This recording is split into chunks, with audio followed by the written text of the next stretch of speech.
So Jason, we're back here in Maui to talk about your 2011 board line, which now comes with a 4-fin setup. Can you tell me why you went for that kind of setup? Well, I think really the big thing is looking at what's going on in the future, and in the ASP surfing realm, like Kelly Slater and those guys, they are experimenting with the 4-fin setup. And Cowley took it upon himself about a year and a half ago to look into that development, and he's obviously part of the JP team, so it was a good opportunity for me to jump in there and have a go on the quad fins and see what all the hype was about. Okay, can you tell me a little bit about the development process, how it went? Well, it started by obviously testing boards, building some boards, and trying to getting the correct fin position. And once we realised that it was working really well, the next step was to see that if my existing line, it would work by putting the boxes in the boards and seeing how it would work. And it was amazing to see how well the board performed with the 4 fins in the board. They were just fantastic. So what do those additional side fins do for you?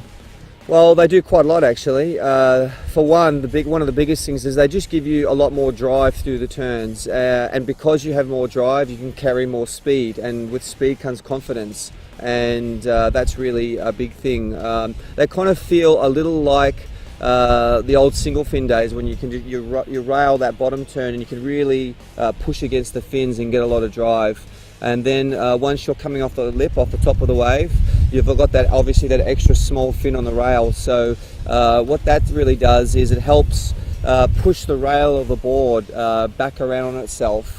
Whereas back in the old days with the twin fins and the single fins, you might have got a little bit of a chatter and sort of as you turned, you might bounce off of the back of the wave. Whereas now that additional fin really wants the rail of the board to go right back underneath you, so you can push a little more. So it just gives you confidence in the water, extra speed, and with those two things, you can really challenge yourself a lot and build your confidence and rely on the board a lot. And these boards are still aimed at the bigger waves, yeah?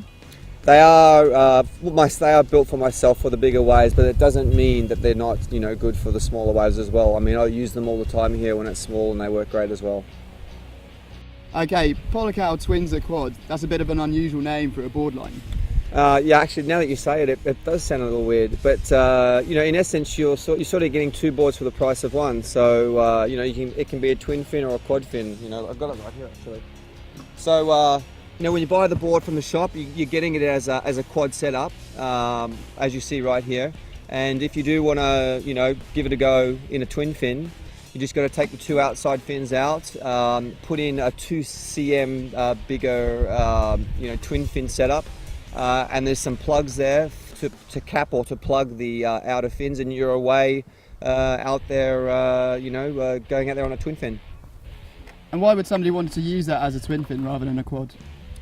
Well, I mean, to be honest, it's just personal preference. I mean, a lot of guys might tell you a lot of stuff, but I feel that whatever you feel you like. A lot of the guys on the PWA tour are using quad fins all the time now in onshore European type conditions, and other guys are switching to twin fins. So it's just basically how you feel in the day. It's probably great to try it out and both ways, and then possibly for myself.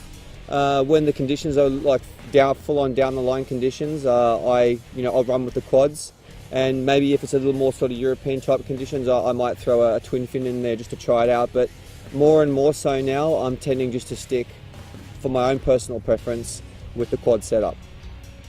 Okay, so that's everything about the boards. Now can you tell me about the rest of your plans for this year? Basically, I want to, find large waves, do what I love to do. So I'll just be keeping an eye on the weather. The South Pacific is opening up right now, lots of south swells, so I'll be looking at that and hopefully hitting some of the islands around there. And then, you know, later on this year I hope to do a trip down in Western Australia, up the northwest coast past Nauru. There's some really isolated reefs out there, and it would make for a really great story, so I hope to do that as well. Oh, that sounds great. Well, I hope you have lots of fun. Good luck with it and be careful, eh? Ryan, thank you.